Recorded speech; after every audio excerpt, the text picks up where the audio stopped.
Graça e paz, meus irmãos, boa noite. Hoje nós retornaremos à nossa série no livro de Eclesiastes, então abram a Bíblia de vocês no livro de Eclesiastes. Enquanto isso, só reforçando os avisos da semana, oração das 6 às 6h30, segunda e quarta-feira, culto quinta-feira às 19h30, nós estamos estudando o catecismo, e nossa EBD, domingo, às 8h30, e o nosso culto às 19 horas. Hoje nós iniciamos outro assunto, nós estamos refletindo sobre a vontade de Deus. O que é vontade de Deus? Qual a vontade de Deus para a minha vida? Então não perca, não deixe de participar, será esclarecedor, enriquecedor, para que nós possamos cada vez mais viver um evangelho que agrada ao Senhor. Então, Eclesiastes, capítulo 2, hoje nós encerraremos o capítulo 2 de Eclesiastes. Nós iremos ler dos versos 18 até o verso 26. Eclesiastes, capítulo 2, versos 18 a 26. Todos encontraram? Então a palavra de Deus, ela diz assim: também aborreci todo o meu trabalho com que me afadiguei debaixo do sol, visto que o seu ganho eu havia de deixar a quem viesse depois de mim. E quem pode dizer se será sábio ou estulto? Contudo, ele terá domínio sobre todo o ganho das minhas fadigas e sabedoria debaixo do sol. Também isto é vaidade. Então me empenhei porque o coração se desesperasse de todo o trabalho com que me afadigava debaixo do sol. Porque há homem cujo trabalho é feito com sabedoria, ciência e destreza. Contudo, deixará o seu ganho como porção a quem por ele não se esforçou. Também isto é vaidade e grande mal. Pois que tem o homem de todo o seu trabalho e da fadiga do seu coração, em que ele anda trabalhando debaixo do sol? Porque todos os seus dias são dores, e o seu trabalho desgosto. Até de noite não descansa o seu coração. Também isto é vaidade.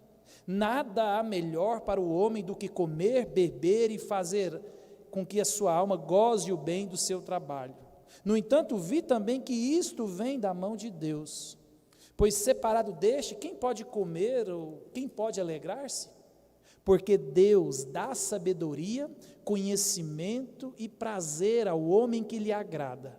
Mas ao pecador dá trabalho para que ele ajunte e amontoe, a fim de dar àquele que agrada a Deus. Também isto é vaidade, é correr atrás do vento. Vamos orar? Pai querido, em nome de Jesus, a Tua palavra que é suficiente, ela é inerrante, ela é eficaz, para que nós possamos ser conformados à Sua imagem, à Sua justiça. Fale aos nossos corações. Usa esse texto, usa o sermão, para que possamos ser transformados. Ilumina o nosso coração, ilumina o entendimento, para que as verdades que serão faladas aqui possam alcançar os corações, produzir fruto.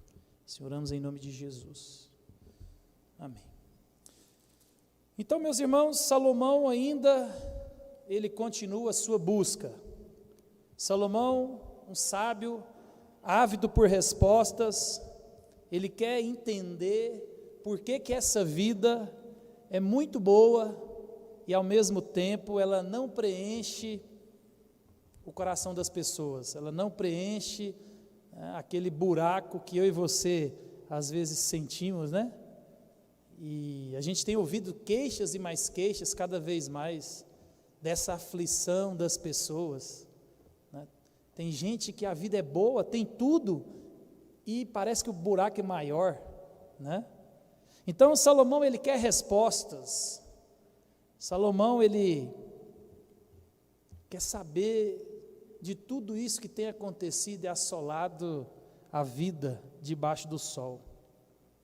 Salomão, ele revisita aquilo que ele já tinha falado no capítulo 1, ele revisita a sabedoria e ele, na sua investigação, ele acha um ponto positivo, né? A sabedoria é melhor que a insensatez, a estultícia. É melhor ser sábio do que ser um louco. É melhor você andar debaixo da ética do que você andar segundo a sua própria ética, né? É melhor você andar baseado numa verdade comum a todas as pessoas do que você viver como se você fosse o detentor das verdades. Então é melhor você ser sábio, escutar as pessoas, do que viver como um louco, sozinho. E Deus condena isso, né? Contudo também, e o que frustra Salomão é que tanto o sábio quanto o tolo, o louco, tem o mesmo fim. Salomão se depara com a realidade da morte. Todos nós iremos morrer. Ninguém escapará dessa vida vivo. Você já parou para pensar nisso? Dessa vida ninguém sai vivo.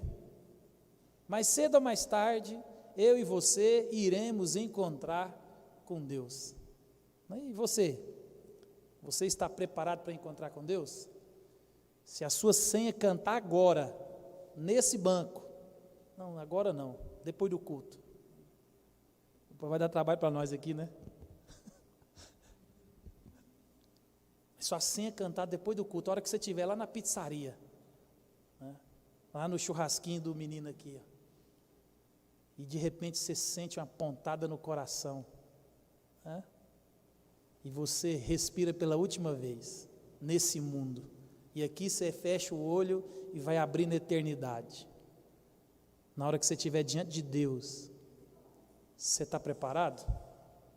Você está convicto de que você vai poder pular nos braços de Jesus e falar assim: eu cheguei. É uma realidade. Salomão, ele observa a vida, e Salomão, ele se depara. Tanto os sábios, os estudados, como os loucos, os ignorantes, acabam no mesmo lugar, numa vala dentro do cemitério. Então, Salomão, ele mostra que nada debaixo do sol traz um conforto, uma esperança para um coração temeroso. Debaixo do sol não há esperança para a morte. Debaixo do sol, essa é a única certeza, tanto para o sábio como para o tolo: nós iremos morrer. Nós temos uma tendência a não pensar na morte, né? Tem algumas pessoas até supersticiosas, você vai na casa dele, ele bate na madeira, isola, não vamos falar de coisa ruim. Mas isso, meu irmão, não tira a realidade de que a morte existe, não tira a veracidade, o fato de que eu e você um dia, né, iremos encontrar com ela face a face. A morte é realidade. Salomão, ele encontra que a vida de todo mundo tem o mesmo fim, e ele odeia a vida. Salomão, ele fica desgostoso. Salomão, ele talvez ele olha para tudo que ele construiu e falou: para quê? Eu afadiguei, eu construí, eu fiz e vou morrer. Salomão, ele não só odeia a vida dele, mas Salomão também odeia o trabalho. A gente vê isso aí no verso 18. Também aborreci todo o meu trabalho com que me afadiguei debaixo do sol, visto que o seu ganho havia de deixar a quem viesse depois de mim. Salomão não só odeia a vida, se aborrece da vida, desgosta da vida. Salomão, o sábio, está analisando tudo, fazendo uma reflexão profunda de tudo. Ele vê que o trabalho também é complicado. Ele odeia o trabalho. Eu vou trabalhar e vou deixar tudo que eu construí para alguém, né? Salomão aqui, ele vai olhar o trabalho, aquilo que eu e você fazemos, um grau maior, um grau menor. Alguns têm concepções diferentes sobre o trabalho, mas o fato é que ninguém aqui escapa dessa tarefa, nem os meninos aí, são estudantes, trabalham, né? Levantam cedo, tem que ir para a escola, tem que fazer tarefa, trabalham. Ninguém escapa do trabalho. E a palavra trabalho, ela vem do latim tripalium, e o significado é 3 paus. E esse tripalho era um instrumento, né? Esses 3 paus eram um instrumento usado para torturar as pessoas. Talvez com o passar dos anos a gente traz essa concepção de que trabalho é uma tortura, né? Porque se origina lá atrás, né? Um instrumento de torturar chamava trabalho. Por isso que você fala sextou e põe todo alegre no Facebook, no Instagram, mas na segunda-feira você quase não vê ninguém falar: Senhor, obrigado, mais uma segunda-feira que eu tenho um trabalho para trabalhar, onde o desemprego tem crescido na nossa nação e você está empregado. E às vezes a gente reclama de ter um trabalho, de ter que levantar cedo, né? Então, a gente tem que refletir sobre isso. Trabalhar é algo pertinente do homem. Todos aqui, como eu disse, independente da medida, nós trabalhamos. E é interessante que, mesmo que isso não pareça, mas está tão impregnado essa questão do trabalho na nossa mente, na nossa cultura, de um modo geral, no mundo todo, que o trabalho, ele faz parte da nossa identidade, né? Quando você pergunta para a pessoa assim, ó, quem é você? Ou o que você faz?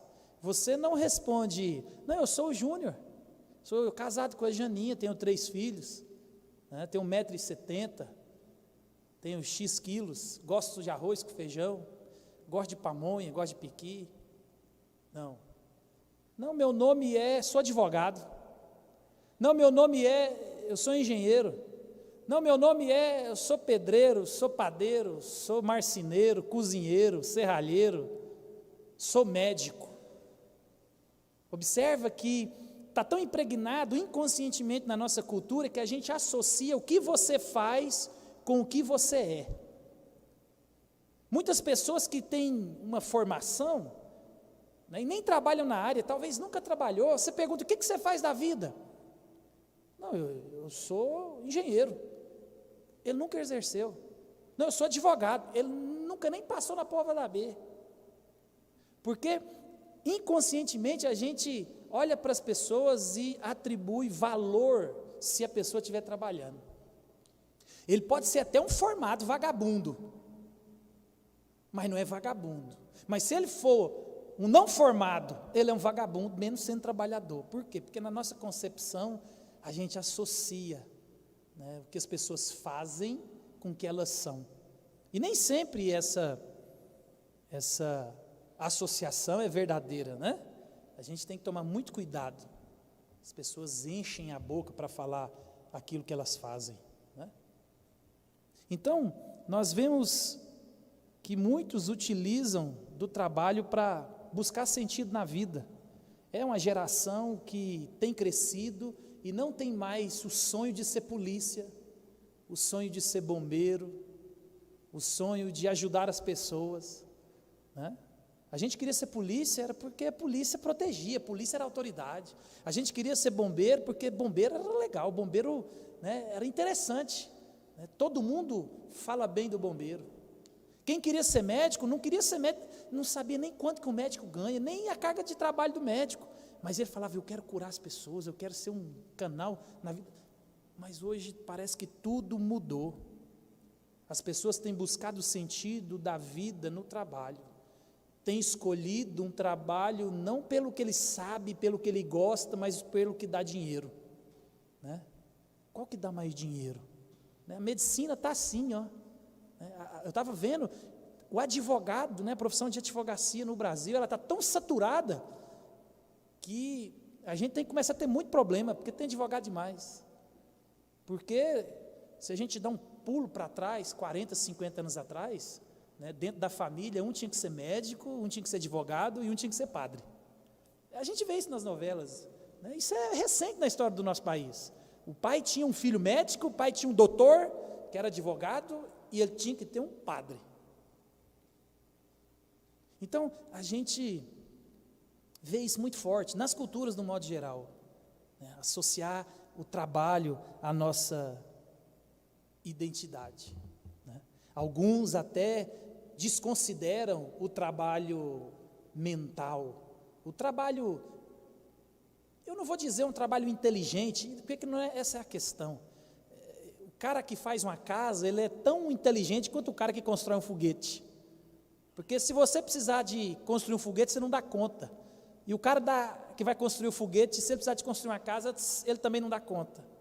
Então a questão não é de inteligência intelectual, mas isso também está impregnado na nossa cultura. A gente categorizou alguns trabalhos, esses são bons, esses não são bons, né? Quando eu era mais novo, eu era de uma cidade, de uma cidade onde tinha um quartel, né, onde tinha base aérea, né? O Júnior lá da meu contente. Então, todo mundo queria virar militar, era um começo de carreira, era uma porta aberta que você podia dar um salto para a vida, né? E é interessante que, quando a gente era menino, a polícia militar de Goiás usava uma farda azul, e ela era muito mal remunerada, ela ganhava salário mínimo, e havia um embate, né, na cidade, o soldado da aeronáutica era parado na blitz, e o que você é? Eu sou soldado da aeronáutica. Eu sou PM, problema seu, quem mandou não estudar, né? A gente tinha essas rixas, a gente categoriza, né? Esse é bom, esse é ruim, esse trabalho é mais digno, esse é mais indigno, e a gente sabe que isso não é verdade. Isso praticamente só acontece na nossa cultura brasileira, né? Se você vai, por exemplo, nos Estados Unidos, trabalho é trabalho, limpou chão, né? Operou um cérebro, é trabalho, é digno, né? Você recebe por isso e não tem feiura nenhuma nisso, tudo é trabalho. Mas a gente, no Brasil principalmente, a gente acha que não, né? Uma certa feita, uma pessoa virou para mim, para o Danilo, né? Porque eu sou pastor, o Danilo funcionário público, aí a pessoa virou para mim e falou assim, não, é porque vocês não trabalham, né? Mas aí eu falei, estamos perdidos ainda, Danilo, porque eu sou pastor, você é funcionário público, então dois que não trabalham. Por quê? Porque às vezes a concepção das pessoas é que quem trabalha é quem pega no pesado. Isso é muito perigoso, né? Porque tem gente que pega no pesado, no braçal, e ele acha que se ele não estiver trabalhando o tempo todo, de segunda a segunda, ele não serve para mais nada, né? Se ele colocar um short, ficar de chinelo, ele é um inútil. Isso não é verdade. Isso não é verdade. O trabalho mental, intelectual, ele é tanto trabalho, exige tanto esforço como um serviço braçal. Na verdade, hoje, a sociedade tem mais sofrido com os trabalhos que exigem mais um esforço mental do que físico.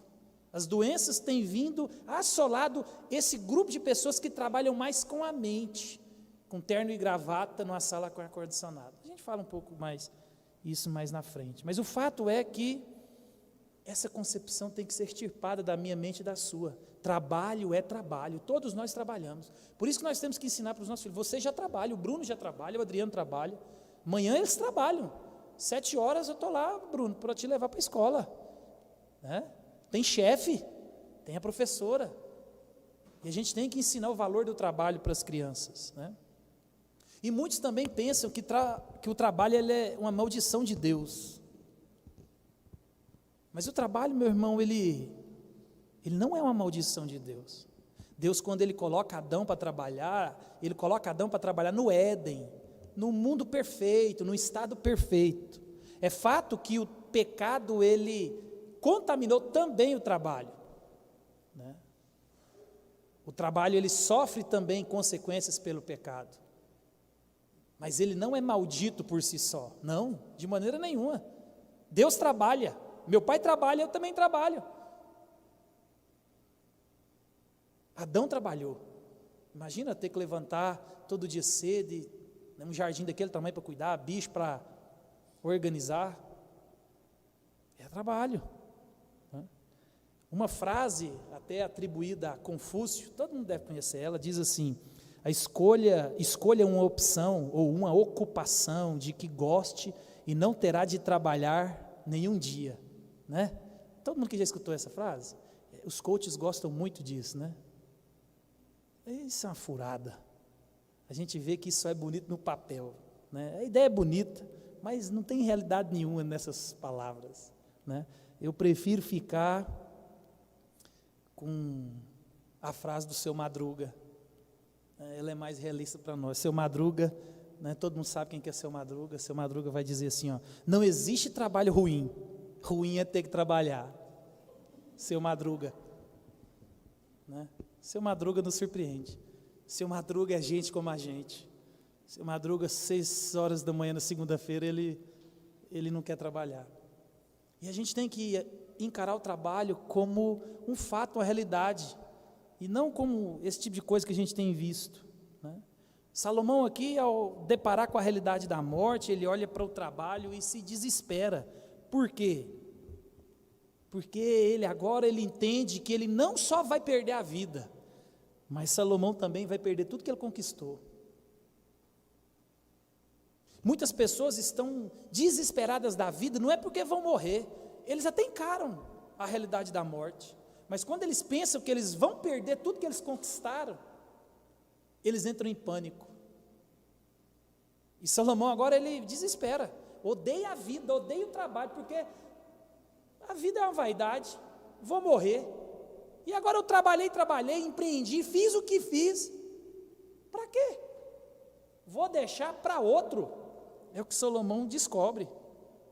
Você já parou para refletir sobre isso?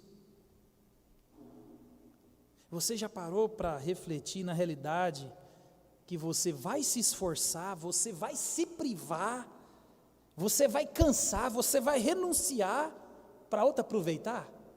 Você já parou para pensar nisso? Aqui em Lucas está cheio de gente assim. As pessoas batem no peito e acham que são trabalhadores, e vivem se privando, vivem economizando. Não que isso seja o mal em si, há prudência nisso, né?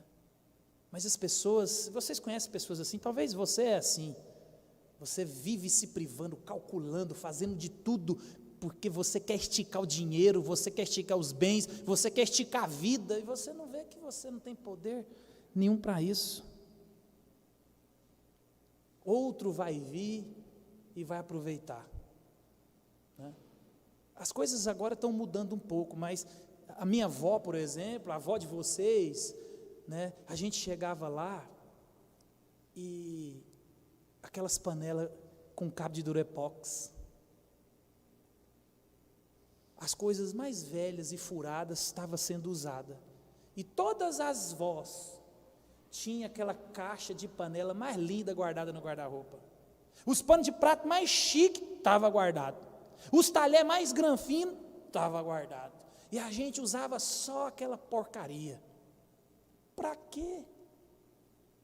Eu brincava às vezes, onde eu ia, falava assim, ó: dia que você morrer, se a pessoa vai casar de novo, e nós vamos fazer uma comida gostosa, vamos pegar isso tudo e vamos pôr na mesa, vamos gastar e vamos usar.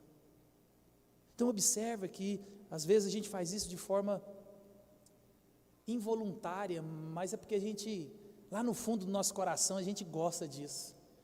A gente tem um senso de eternidade dentro da gente, a gente tem um senso de que a gente não vai morrer, e um dia a gente vai precisar desse negócio. E a gente está cansado de ver essas pessoas juntando, se privando, trabalhando, se esforçando, e outro vem para gastar. E refletindo ainda mais profundamente, ele se depara com uma realidade. Salomão, ele não só vai deixar tudo que ele conquistou, mas para quem que ele vai deixar esse negócio? Então Salomão descobre que ele vai morrer, Salomão descobre que tudo que ele gastou para conseguir vai ficar, e agora ele se depara com a realidade de quem que vai ficar com tudo que eu juntei.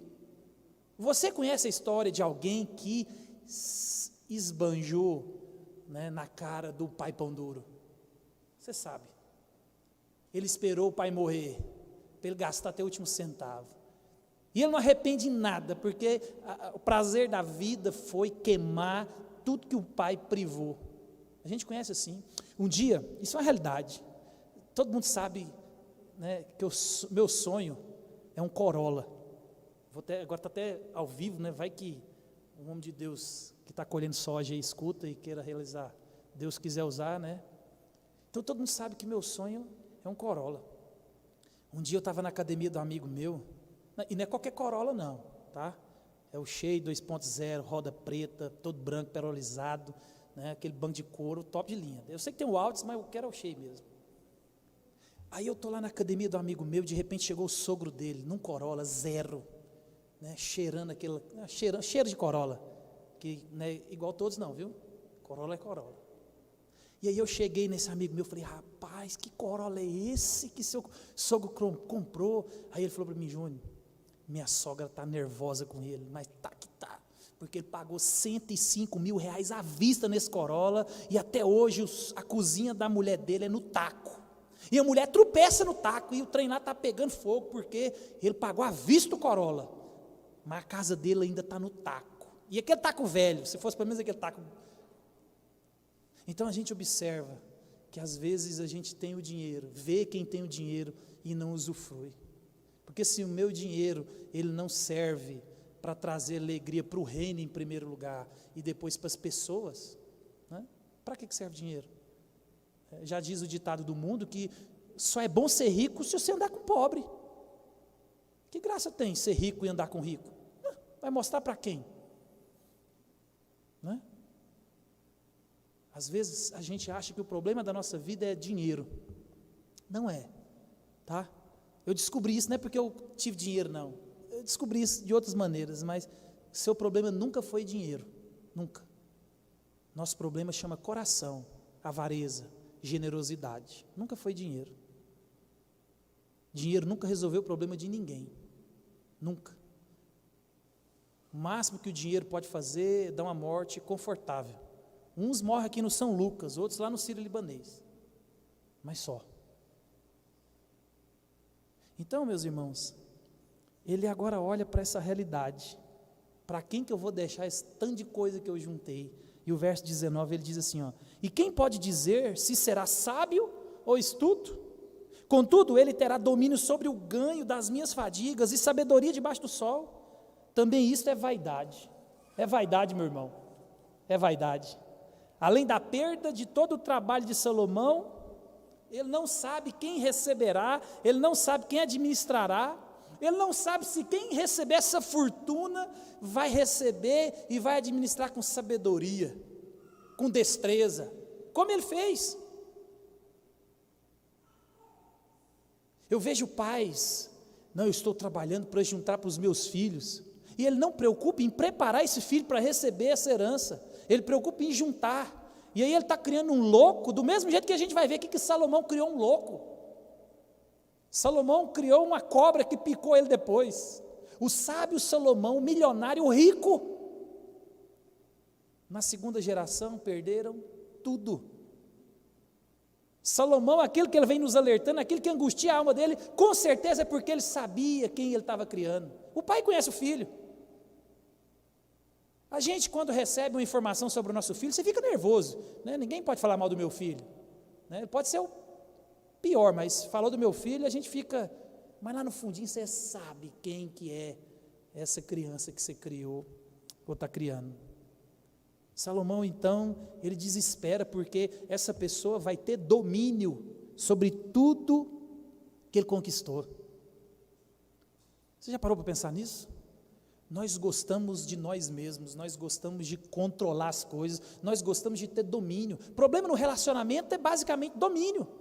O marido quer mandar mais que a mulher, ou a mulher quer mandar mais que o marido, ou vice-versa. O filho, às vezes, chega numa idade que ele quer mandar dentro de casa, né? Às vezes o patrão manda de menos e o funcionário manda demais, acontece também. Então o problema é, né, de domínio. Quem manda aqui? Salomão agora ele fica desesperado, porque ele tem todo o domínio, ele tem todo o controle, ele é rei, ele sabe de tudo, ele ganhou tudo, mas agora, quem que vai ficar com isso tudo? E talvez você que está aqui hoje adora mesmo, né, o Deus mostrado nestes versos aqui. Isso é um problema cardíaco, isso é um problema do coração, o Deus do controle. Tem muitas pessoas que não têm Cristo no coração, tem o controle. Se perdeu o controle, ele perdeu a vida dele. Os pais entram em desespero, não é porque o filho saiu de casa, é porque ele perdeu o controle da vida dos filhos. Esposa e marido às vezes tem conflito, não é por causa do conflito em si, é porque alguém está perdendo o domínio, o controle, né? O Deus do controle é o Deus, às vezes, do seu coração aqui essa noite. É isso que às vezes tira o seu sono. Ninguém pode mandar mais do que eu aqui na minha casa, não. Aqui na minha casa mando eu. E você não está preocupado se você está certo, se está errado, não. Porque o Deus do controle é que tem que estar no controle da sua vida. Isso é pecado, isso é um Deus, isso é diabólico. Isso é orgulho. A gente pode ir afundando esse negócio aqui, a gente vai encontrar tanta coisa, né, nesse pecado, nesse Deus que a gente adora. E eu estou falando de crente. Não estou pensando no ímpio. Estou falando de crente, que talvez você que está sentado aqui, né, que o Deus da sua vida é o controle. E tudo que toca o controle da sua vida, você faz de tudo para não perder esse controle. E aí talvez é por isso que tem problema na vida, no relacionamento. Porque você está se sentindo ameaçado, estou perdendo o controle, né? Porque você tem a convicção que ninguém faz melhor do que você, né? Muitas pessoas não compartilham a vida financeira com o cônjuge, por quê? Por causa de controle. Não, ela ou ele, é o seu dinheiro, meu dinheiro, né? Você faz aí porque aqui é o meu domínio, aqui eu, né? Eu conheço casais de crentes, que a mulher trabalha, entrega o dinheiro para o marido e ela para fazer a unha tem que pedir, e às vezes ele não dá. Controle, o Deus da vida. E tudo que ameaça o controle na vida, no relacionamento, a pessoa entra em desespero, né? Então o problema não é que o seu marido ou a sua esposa não tem habilidade financeira, é porque você não quer perder o controle. Não é porque ela ou ele não sabe de dinheiro, não, você sabe disso. Seu problema é o controle, você que tem que mandar no negócio, mesmo que o negócio está indo por água abaixo, mas, né? Controle. Tem muita gente dentro da igreja que não dizimam, adivinha por causa de quê? Controle. Quê? Quem que vai administrar o dinheiro que eu estou dando? Pecado que está dentro do coração é o controle. Não, porque a igreja vai fazer o que com o meu dinheiro? Conversei essa semana com uma pessoa, perguntou, tem que dizimar na sua igreja? Falei, você não, pode ficar tranquilo, nem um centavo. Falei, nenhum. É porque eu não sei o que ninguém vai fazer com o dinheiro. Falei, não, fica tranquilo, nem um centavo, você está isenta. Falei, eu não sou Deus não, mas você está isenta, se tiver um documento eu vou assinar, isenta do dízimo. Enquanto Deus desse coração seu for o controle, tá? Você não precisa. Deus nunca precisou de dinheiro, Ele é o dono do dinheiro. Ele deixa você usar o dinheiro, mas tem gente que não dá o dinheiro porque ele quer ter o controle. Ninguém sabe mexer com dinheiro dentro da igreja, né? E eu vou contar um segredo para vocês aqui, talvez você não saiba disso. As instituições que mais são fiéis e mais são limpas no aspecto financeiro são as igrejas, viu? Eu não estou falando para você que não tem quem faz falcatrua, tem gente, tem falcatrua, mas onde o melhor controle, a melhor saída, na nossa igreja você pode perguntar para os tesoureiros, você sabe de tudo, você pega o rastro do dinheiro, de onde ele entra até onde ele sai, ninguém consegue desviar sem alguém perceber. Então o problema não é porque você não sabe o que vai acontecer, é o problema do controle, porque as igrejas, o dinheiro é muito bem rastreado. Uma porque a grande maioria das igrejas, né, vivem sempre com um passo atrás, né, sempre está faltando dinheiro para fechar o mês. Então o problema nunca é o dinheiro em si, mas é o controle. Salomão desespera porque Salomão vai perder o controle do reino, Salomão vai perder o controle das 25 tonelada de ouro que chegava todo ano nas suas mãos. Salomão vai perder o controle das vinhas, do palácio, dos servos, dos bois. Salomão vai perder o controle da empresa, porque dava muito dinheiro. A Bíblia vai dizer que nos dias de Salomão a prata servia para nada, ninguém nem dava moral para a prata, porque Salomão é Salomão, e ele desespera porque ele vai perder o controle. Tudo que eu conquistei, aquilo que tem que estar sobre o meu controle e de mais ninguém, o meu trabalho, o meu salário, ninguém tem autoridade sobre ele, eu tenho. Essa recompensa é minha, de mais ninguém. A gente pensa assim, né? A gente acha que você merece ter esse privilégio, né? Mas a realidade é outra. E isso frustra, não só você aqui essa noite, mas também frustra o pregador, frustra o sábio. Ele vai perder o controle, ele vai perder o domínio, assim como você. Assim como você.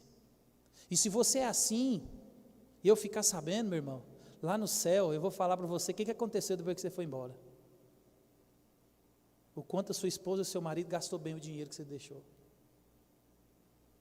Conheço a história de um pastor que chegou no velório da viúva do gerente do Banco do Brasil.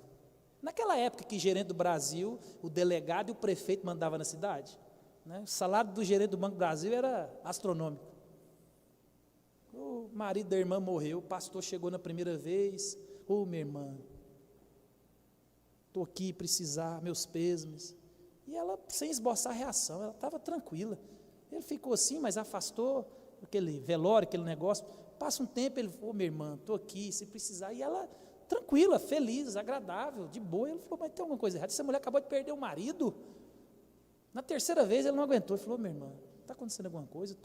Pastor, deixa eu falar um negócio para você, esse mão de vaca aqui morreu, minha vida agora vai ficar boa, ele ganha tanto por mês, eu vou viajar, eu vou aproveitar minha vida. Pastor, não chora não, tá bom, Deus tirou esse traste da minha vida aqui, ó. Controlador morreu, agora eu estou livre. E esse pastor contou que ela aproveitou mesmo, ela, né, foi para aquela comunidade de pessoas da terceira idade que começa a viajar. Eu conheço uma pessoa assim, e não para não, ela emenda uma viagem na outra, excursão na outra, é o ano inteiro, e gasta o dinheiro bem gasto. Então tome cuidado nos relacionamentos, se você não quer esse controle todo, né? Isso é pecado. Não exerça um controle acima daquele que Deus te deu. Salomão desespera, você também desespera. E aí ele parte para os próximos versículos 20 e 21, ele vai dizer assim, ó, então me empenhei porque o coração se desesperasse de todo o trabalho com que me afadigara debaixo do sol. Porque há homem cujo trabalho é feito com sabedoria, ciência e destreza, contudo deixará seu ganho como porção a quem por ele não se esforçou. Também isso é vaidade, grande mal. A NVT, no verso 20, ela vai dizer assim, ó, assim cheguei a me desesperar, e questionei o valor de todo o meu árduo trabalho debaixo do sol, porque parece que não é justo, né, trabalhar para o bem do outro, né, não pelo seu, porque o desespero aqui é justamente por isso, é porque você está fazendo não para você, para o outro. Aqui se foi cristianismo, né, não importa a Deus acima, né, de tudo e o próximo como a ti mesmo, não. Como que eu vou trabalhar, me esforçar, me privar, e outro vai usar? Não pode esse negócio. Isso é injusto. Isso é muita... Salomão até que entra em desespero. Salomão aqui talvez está fazendo essa radiografia, né, dele mesmo, mostrando que alguns realizam o trabalho com tanta destreza, tanta sabedoria, com tanta inteligência. Talvez ele está fazendo a radiografia dele mesmo aqui. É ele que é o sábio, é ele que é o rico, é ele que construiu, é ele que tem servos e servas, é ele que está empreendendo o reino, tem expansão, tem paz, tem lucro. Ele que é o sábio, ele que está fazendo com destreza. As pessoas vêm de longe para escutar a sabedoria de Salomão. Ele conhece o filho dele, talvez aqui, ele está velho, ele está prevendo o futuro do que pode acontecer. Isso tudo que eu conquistei, com tanto esforço, com tanto trabalho, com tanta destreza, com tanta sabedoria, com tanto cuidado. Tem o meu filho, Roboão. Roboão está chegando. E a gente sabe, meus irmãos, Roboão, quando ele assume o trono, depois da morte de Salomão, das 12 tribos, de cara, ele perdeu 10. Numa jipada só, ele assume o trono, e é interessante, se você ler a história de Salomão, há um problema no reino. O jugo que Salomão cobra das pessoas é caro, muito imposto. As pessoas agora chegam para o filho dele e falam: o jugo do seu pai estava pesado, nós estamos trabalhando demais, seu pai construiu muita coisa, não está fácil, não está sobrando nada para a gente, tudo que a gente está construindo aqui é para o reino, você podia aliviar um pouco os juros aqui, um pouco os impostos.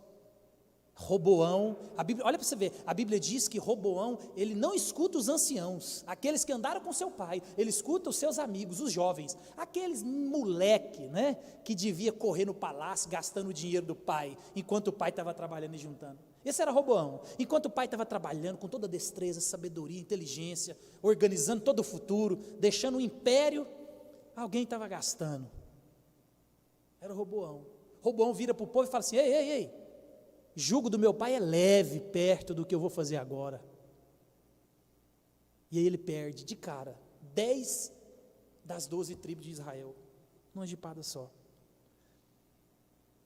Philip Ryken, ele vai dizer assim, temos uma grande frustração da nossa existência. Nascemos com um desejo de permanência, um anseio profundo de fazer algo que perdure. No entanto, a realidade debaixo do sol é que gastamos nossas vidas inteiras trabalhando para ganhar algo que não podemos guardar.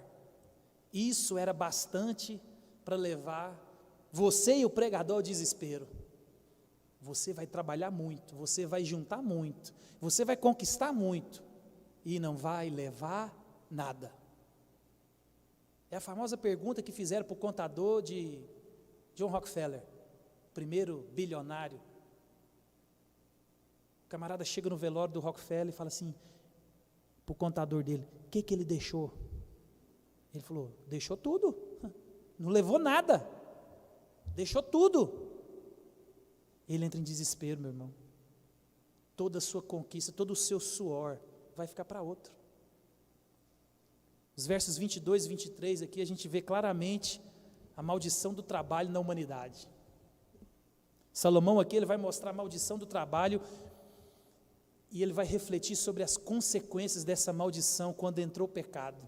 O trabalho não é maldição, mas o trabalho foi afetado pela maldição do pecado. Salomão discorre agora sobre essa maldição.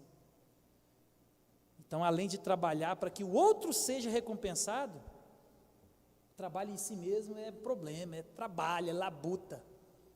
Verso 22 e 23 diz assim, pois que tem o homem de todo o seu trabalho e da fadiga do seu coração, em que ele anda debaixo do sol, porque todos os seus dias são dores, e o seu trabalho desgosto. Até de noite não descansa o seu coração, também isso é vaidade. Salomão aqui ele fala de fadiga do coração. É a mesma ideia que a gente falou lá atrás, não existe trabalho menos digno do que o outro. O seu trabalho não é mais digno como pedreiro do que o do médico, do que o do empresário, do CEO, não. Salomão aqui ele está falando de fadiga do coração. Salomão é alguém que não fica debaixo do sol, capinando, construindo. Salomão é alguém que não está trabalhando naquela maneira que a gente está acostumado. Salomão usa inteligência, Salomão usa sabedoria, Salomão se esforça, se empenha. E ele vai dizer que isso tudo que ele tem feito, fadiga para o coração. Fadiga. Essa é a expressão que ele usa. Ele está querendo mostrar aqui que a maldição do trabalho agora, ela exige tanto um esforço físico quanto um esforço mental. Aquilo que antes era deleitoso no Éden, porque você trabalhava, mas Deus dava. Você não trabalhava com o suor do seu rosto comerás. Deus providenciava tudo. Agora não, agora a fadiga do coração. Tanto aquele que está debaixo do sol escaldante, como aquele que está dentro do ar-condicionado gostoso, tem fadiga no coração, anseio da alma. Tanto faz, meu irmão, onde você está trabalhando. Você empreende um esforço, tanto físico quanto mental, para as duas atividades. E é o que eu disse, o burnout. Burnout é um esgotamento físico que começa com um esgotamento mental. Isso tem assolado a humanidade. Burnout é o esgotamento. A pessoa vai trabalhando e se acumulando e fazendo. Ela chega num esgotamento mental, um esgotamento físico que é como se fosse o motor fundiu, para a gente entender o português bem claro. O que acontece no burnout é aquilo que acontece no carro quando funde o motor, como que chama? Esqueci agora. Fundir o motor, tem uma palavra, esqueci. É isso que acontece. E a gente não tem visto muito burnout em gente que é pedreiro, pintor, né? Principalmente em Lucas do Rio Verde, né? Que o cara, para pintar sua casa, ele cobra R$10.000, em 2 dias de serviço, né? Aí não tem como dar burnout, né? 2 dias de serviço ele te leva 10 conto. Não que eu sou contra, viu? O trabalhador, ele é digno do seu salário, e se ele é bom, vocês têm que pagar mesmo, né? Porque tem uns meia colher aí, não sei como que chama, pintor ruim, né? Meio rolo, pintor de rodapé. Então, meus irmãos, esgotamento mental, físico, isso é uma realidade. Talvez se você perguntar para a Tata, que trabalha no meio corporativo, onde um quer engolir o outro, um tem que bater a meta. Se você chegar lá depois do dia 25 no banco, o nego está desesperado, porque ele tem que bater meta, ele tem que te vender seguro, ele tem que pisar na sua garganta, senão alguém pisa na garganta dele. É ou não é assim? Aí imagina o ano inteiro, a vida inteira. Uma hora a pessoa cansa. Quem recebe muito, recebe também muita cobrança. Isso é uma realidade. E Salomão aqui, ele vai falar para nós dessa fadiga do coração. E o trabalho, além de desgastar física e emocionalmente, mental, ele também afeta o emocional. Olha o que ele vai dizer: todos os seus dias são dores e o seu trabalho desgosto. Até de noite não descansa o seu coração. Também isso é vaidade. Preocupações que o trabalho normal traz para mim e para você, meu irmão. Aquela ansiedade do trabalho, será que esse mês vai fechar? Será que eu vou bater a meta? Será que eu vou conseguir receber? Porque às vezes você só recebe um salário ali, base, mas o resto é comissão. Isso gera ansiedade, desgosto, angústia, dor na alma, porque você tem que entregar resultado o tempo inteiro. E aí, debaixo do sol, essa é a dinâmica do trabalho, né? Se você que ganha 10, se não entregar o serviço, amanhã ele contrata 1 por 8, e no outro dia por 6, e daqui um dia ele está contratando 1 por 2. E há essa pressão emocional que tem desestabilizado as pessoas, né? Aí Salomão vai dizer que além de todo esse desgaste, essa dor, tudo, você fala, não, eu vou chegar em casa, eu vou tomar um banho, eu vou dormir. E aí, você não descansa, você fecha o olho e não dorme. O trabalho faz isso comigo e com você. Tem gente que está desesperado, achando que vai chegar em casa e vai deitar para descansar, para começar tudo no outro dia, mas não consegue dormir. A noite é longa, né? Philip Rick, ele vai dizer que desde o início até o fim a vida é um trabalho cansativo, com pouco ou nenhum resultado. Essa é a reflexão do sábio. Isso é uma verdade. E até aqui na investigação de Salomão, que o trabalho é vaidade em todos os aspectos. Salomão está investigando, Salomão está desesperado. E se nós, meus irmãos, tentarmos encontrar sentido em nosso trabalho, isso acabará também em decepção, em desgosto. Se você fizer do seu trabalho a sua vida, você só vai ganhar dor, desgosto com seu esforço. Não tem mérito nenhum, meu irmão, você bater no peito e dizer que você trabalhou a vida inteira, de sol a sol. E se você, a gente vai ver no final, não receber isso como uma dádiva de Deus, a única coisa que você ganhou foi só dor. Conheço gente que trabalhou a vida inteira e não conhece a praia, e não é por causa do dinheiro não. Tem muita gente, meu irmão, que trabalha e trabalha duro, trabalha pesado. Ele nunca dormiu numa cama confortável, nunca andou num carro bom, e não é por falta de poder, não. É porque ele quer o controle, ele tem que acumular. O trabalho na vida dessas pessoas não tem sido um deleite, o trabalho tem sido dor, cansaço. É só isso que essas pessoas têm ganhado. Eu trabalhei muitos anos como funcionário público.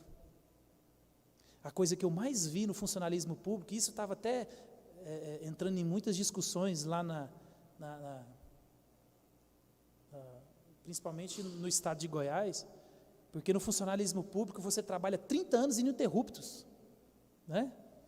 Meu pai, por exemplo, aposentou com 48 anos de idade. Eu era um menino quando aposentou, meu pai. Começou novo também. Só que o que estava acontecendo lá? 30 anos de serviço, as pessoas estavam ali aposentando até 55 anos, todo mundo já estava aposentando. Os camaradas estavam entrando em desespero, porque fizeram do seu trabalho a sua vida. E muitos começavam a entrar em depressão. Conheci alguns que morreram, e conheci muitos que pediram, pelo amor de Deus, deixa eu voltar. E aí pediram recontratação. Estava conversando com um amigo meu, que é a PM de Goiás.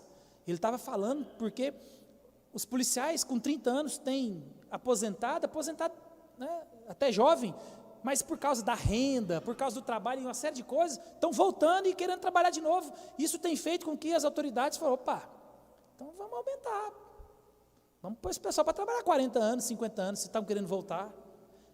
Mas no final, meus irmãos, é porque as pessoas têm feito do trabalho a sua vida. Eu vou contar uma coisa para vocês aqui, isso aqui é outro estudo. Eu vejo isso muito aqui. As pessoas trabalham muito aqui. Aí senta em casa com a bermuda e com o chinelo e fala, nossa, eu não dou conta de ficar aqui em casa. Nossa, eu tenho que fazer alguma coisa. Deixa eu explicar uma coisa para você. Esse problema é mais profundo. Esse problema não é porque você gosta de trabalhar. Esse problema é porque você não gosta de sua casa. Esse problema é porque as pessoas que moram com você, vocês estão desintonizados. Por isso que eu disse que isso aqui é para outra vez, né?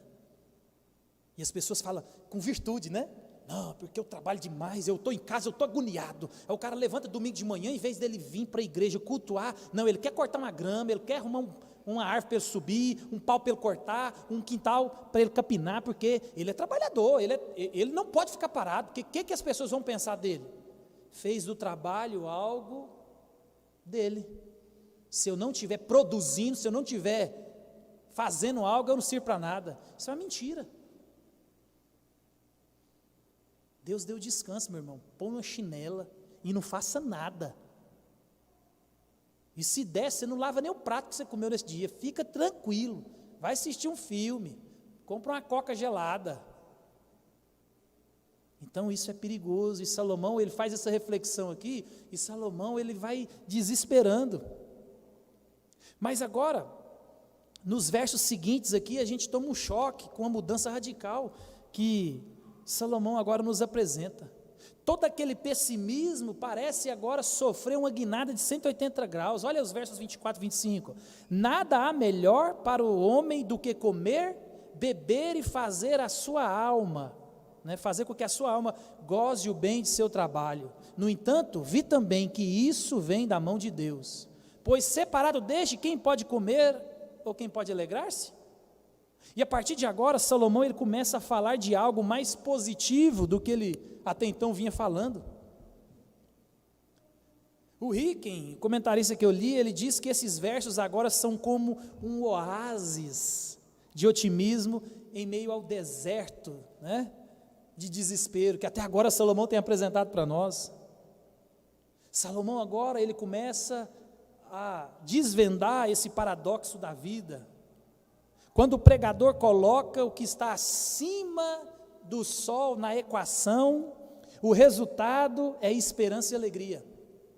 É isso que Salomão está mostrando para nós aqui. Salomão agora está apontando para nós a solução. Acabou o desespero. Salomão agora não anda mais de cabeça baixa, ele não olha só debaixo do sol, ele coloca uma perspectiva acima do sol. Salomão aqui, ao levantar a cabeça, ele contempla. Aquilo que parecia perdido para o pregador, agora parece que tem uma saída, quando ele levanta a cabeça e olha acima do sol. Meu irmão, tudo foi afetado pelo pecado, a maldição afetou toda a criação. Contudo, eu e você ainda vivemos no mundo que foi criado por Deus, e ainda ele é essencialmente bom. E é nesse mundo, é nesse Deus, é nessa perspectiva que está acima do sol. E por causa disso, desse efeito do pecado na criação, no trabalho, o Deus encarnado, ele sai de cima do sol e ele vem debaixo do sol remir um povo, remir a minha vida, remir a sua vida. Tem um autor que eu gosto, ele gosta de chamar que a vida de Eclesiastes, e a vida como a vida ela é uma vida agridoce, né, para o pessoal da cozinha. A vida é assim, a vida ela é agridoce, ela é apimentada, ela é amarga com pitadas de doce, né? Você morde ela, né? Aquele negocinho que você come e é doce, é amargo e é gostoso. E a vida é assim, a vida ela é de alegria, ela é de tristeza, a vida tem esperança, desesperança. Mas quem prova daquilo que está acima do sol, da vida que Deus oferece, as perspectivas mudam. Você pode contemplar com alegria aquilo que até então Salomão contempla com tristeza e com dor. Meu irmão, Deus faz toda a diferença na vida daqueles que o conhecem e que obedecem. O verso 25 aqui aponta que ninguém encontra alegria verdadeira fora, separado de Deus. Ninguém. E se você que está aqui essa noite não tem encontrado alegria verdadeira na sua vida, isso deve ser ao fato de que Deus ele não ocupa o centro das suas coisas. Talvez o Deus que tem ocupado o centro da sua vida pode ser o Deus do controle, não Cristo Jesus. Por isso que a vida debaixo do sol tem sido mais amarga do que doce para você. Salomão, meus irmãos, ele encontra alegria na vida. E isso se deve ao fato porque ele olhou acima do céu. Os grandes banquetes que nunca preencheram Salomão, as grandes construções, mulheres e mulheres, dinheiro, nunca preencheram o vazio de Salomão. Aquilo que antes não tinha alegria, Paulo depois ele vai mostrar para nós, e Salomão também mostra, comer, beber, fazer com que a sua alma goze o bem do seu trabalho. Salomão agora ele encontra alegria, perspectiva e esperança naquilo que ele fazia. Salomão ele descobre, meus irmãos, que tudo que ele tem, que tudo que ele possuiu, que tudo que ele conquistou vem da mão de quem? Da mão de Deus. Quando ele descobre que tudo que ele possuiu veio acima do sol, a perspectiva dele muda e a verdadeira alegria começa a existir. Paulo expressa isso escrevendo para Timóteo, Timóteo capítulo 4, versos 4 e 5, vai dizer assim, pois tudo que Deus criou é bom, e recebendo com ações de graça, nada é recusável, porque pela palavra de Deus e pela oração é santificado, tudo é bom. Quando você recebe qualquer coisa, das mais simples até a mais complexa, da mais pequena a mais grandiosa, quando você recebe como dádiva de Deus, a perspectiva muda, meu irmão. Quando você descobrir que tudo que você recebe na sua vida é dádiva de Deus, a perspectiva muda. É aí que você vai encontrar verdadeira alegria e gratidão. Por isso que Paulo, ele vai escrever aos Coríntios, ele vai dizer assim, portanto, quer comais, quer bebais, façais qualquer outra coisa, fazei para quê? Para a glória de Deus. Somente acima do sol nós podemos encontrar satisfação, meu irmão. Só e somente só, acima do sol. E no verso 26, Salomão agora, ele está mais leve, Salomão está mais tranquilo. Ele vai dizer assim, porque Deus dá sabedoria, conhecimento e prazer ao homem que lhe agrada, mas ao pecador dá trabalho, para que ele ajunte e amontoe, a fim de dar àquele que agrada a Deus. Também isso é vaidade, é correr atrás do vento. Salomão aqui, meus irmãos, ele mostra para nós dois tipos de pessoa: os que estão sobre o favor de Deus e aqueles que estão perdidos em seus pecados. Observe aqui no texto que as pessoas que agradam a Deus, as pessoas que creem em Deus, elas recebem dons, dádivas espirituais. Salomão aqui está fazendo um contraste entre o ímpio e o crente. Enquanto o crente, ele se alegra em receber sabedoria, conhecimento, alegria no Senhor, o pecador, ele está usando o seu trabalho para adquirir coisas. O que importa para as pessoas não é alegria, sabedoria e conhecimento de Deus. O que importa é ter dinheiro no banco, é ter coisas, é bater no peito e falar, eu tenho. E Salomão aqui está mostrando a diferença do ímpio e do pecador. E ele está mostrando aqui que no devido tempo, Deus vai fazer a transferência das riquezas. Por isso que o texto vai dizer assim que Deus, ele tira daquele que tem para dar para aquele que não tem. Se a gente lembrar, por exemplo, da história de Amã, Amã achou que ia receber as dádivas do rei, mas foi Mordecai que recebeu, né?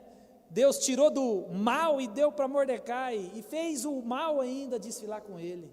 Meus irmãos, vai chegar um dia onde Deus vai acabar com esse negócio aqui, onde Deus vai acertar a conta com as pessoas. A Bíblia diz para mim e para você que os mansos herdarão a terra. A minha perspectiva e a sua perspectiva não é debaixo do sol, ela é acima do sol. Nós almejamos a Canaã celestial, a cidade santa. Eu e você buscamos o céu. Nesse dia Deus vai transferir todas as riquezas. É na Jerusalém celestial onde nós iremos pisar naquilo que hoje as pessoas matam. Ruas de ouro. Aqueles que gastaram a vida buscando coisas, eles vão ver toda essa riqueza de Cristo sendo dada para o seu povo. Aqueles que se renderam a Cristo, aqueles que olharam para Cristo, aqueles que creram em Cristo, viveram a Cristo, eles vão viver junto com Deus. E o pecador, ele vai receber a morte, a separação de Deus. É isso que o pregador está mostrando para nós aqui no final do verso. Portanto, meu irmão, eu e você não devemos parar de trabalhar. O trabalho para mim, para você, tem que ter uma perspectiva para a glória de Deus. Tudo que eu e você devemos fazer é para a glória de Deus. Tudo. Colossenses 3 vai dizer assim, tudo quanto fizerdes, fazeis de todo o coração como para o Senhor, não para homens. Por quê? Cientes de que recebereis do Senhor a recompensa. Meu irmão, o seu trabalho deve glorificar a Deus. Não importa se o seu trabalho é mental ou braçal, o seu trabalho tem que glorificar a Deus. Essa é a dinâmica, é Ele quem recompensa. Não trabalhe para você, trabalhe para o reino.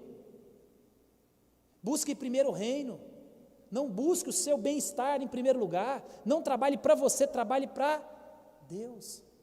Porque senão você só vai ter angústia, dor, cansaço, flagelo no coração. Jesus, ele vai dizer assim, meu pai trabalha até agora e eu trabalho também. Nós estamos trabalhando.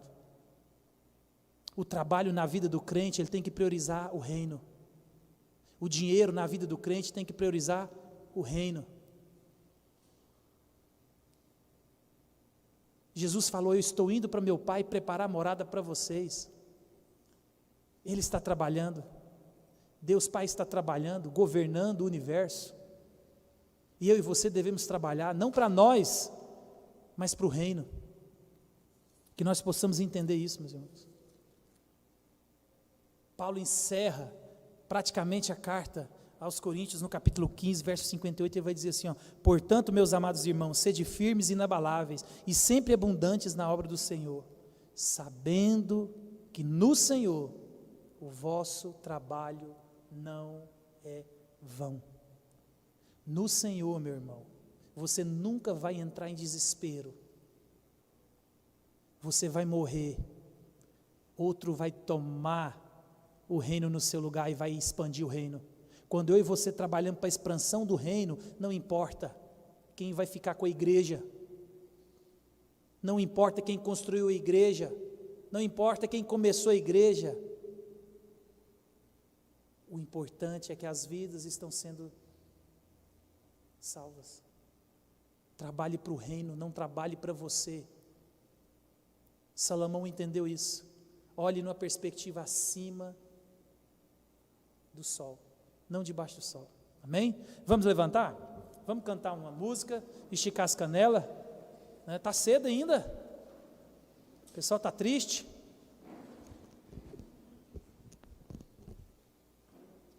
Enquanto a gente canta a música, meus irmãos, façam a oração dessa música. Olhe para você, faça uma introspecção. Você tem trabalhado para quem?